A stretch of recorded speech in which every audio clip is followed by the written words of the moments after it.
નિરોણા ગામે જમીન મુદ્દે ગ્રામજનોને ફોરેસ્ટ વિભાગ સક્રિય, પોલીસ બંદોબસ્ત વચ્ચે કામગીરી હાથ ધરાઈ। નખત્રાણા તાલુકાના નિરોણા ગામે ફોરેસ્ટ વિભાગ દ્વારા દબાણ કરાયેલ જમીનને લઈ મહત્વપૂર્ણ ઘટનાક્રમ સર્જાયો। ફોરેસ્ટ ડિપાર્ટમેન્ટ મોટી સંખ્યામાં એકત્રિત થઈ સંબંધિત જમીન પોતાના કબજામાં લઈ તેની સાફ સફાઈની કામગીરી હાથ ધરી। પરિસ્થિતિને ધ્યાનમાં રાખી ફોરેસ્ટ વિભાગ દ્વારા સ્થળ પર બાઉન્ડ્રી કરવાની કામગીરી શરૂ કરવામાં આવી। આ કામગીરી દરમિયાન કાયદો અને વ્યવસ્થાની સ્થિતિ જળવાઈ રહે તે માટે મુન્દ્રા, ભુજ અને નખત્રાણા સહિતના વિસ્તારોમાંથી પોલીસ સ્ટાફને સ્થળ પર તૈનાત કરવામાં આવ્યો। સ્થળ પર ફોરેસ્ટ વિભાગના આરએફઓ AB સરવૈયા અને એસીએફ હસમુખ ચૌધરી સહિતના અધિકારીઓ હાજર રહી સમગ્ર કામગીરીનું માર્ગદર્શન અને નિરીક્ષણ કર્યું હતું। અધિકારીઓની ઉપસ્થિતિમાં બાઉન્ડ્રી અને અન્ય કાર્યવાહી શાંતિપૂર્ણ વાતાવરણમાં હાથ ધરવામાં આવી।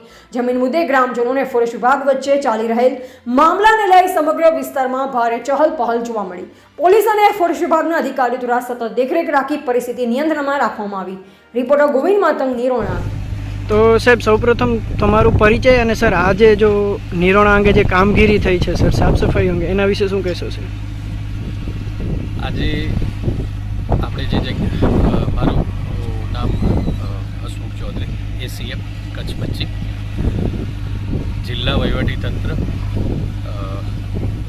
જિલ્લા પોલીસ વડા કચ્છ પશ્ચિમ, માનનીય સીએમ શ્રી મિત્તલ સાહેબ, ઠક્કર સાહેબ, ડીસીએમ કચ્છ પશ્ચિમના માર્ગદર્શન હેઠળ આજે આપણે નિરોણા જંગલ વિસ્તારનો અંદાજે 750 એકર જમીન ખાલી કરાવવાની કામગીરી કરી રહ્યા છીએ।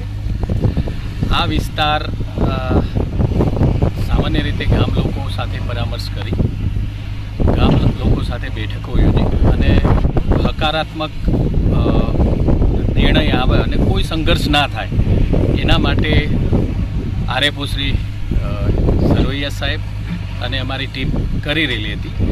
આજે એ લોકોને છેલ્લા મહિનાથી નોટિસો અને પુરાવા માગેલા તો અને એ લોકો પણ સહમતિ દર્શાવી છે કે ખાલી અને સપોર્ટ આપેલો છે। તો આજે આપણે લગભગ 750 એકર જેટલી જમીન વન વિભાગની, પોલીસ અને વહીવટીતંત્રના સહયોગથી છૂટી કરીશું। સાહેબ આજે તમારે અહીંયા કેટલો સ્ટાફ, પોલીસ સ્ટાફ કે સર કેટલો સ્ટાફ આવેલો હશે એના અંગે થોડુંક જણાવો। આપણો 76 પોલીસ સ્ટાફ છે અને 101 જેવા ફોરેસ્ટ સ્ટાફ છે, એમ કરીને 170 જેવા સ્ટાફ અહીંયા હાજર છે। ને સાહેબ એક પ્રશ્ન છે કે સાહેબ ફોરેસ્ટ આવવાથી સર શું ફાયદો થાય છે પ્રકૃતિને કે ગામજનોને સર થોડુંક એના વિશે પણ જણાવી દો સર।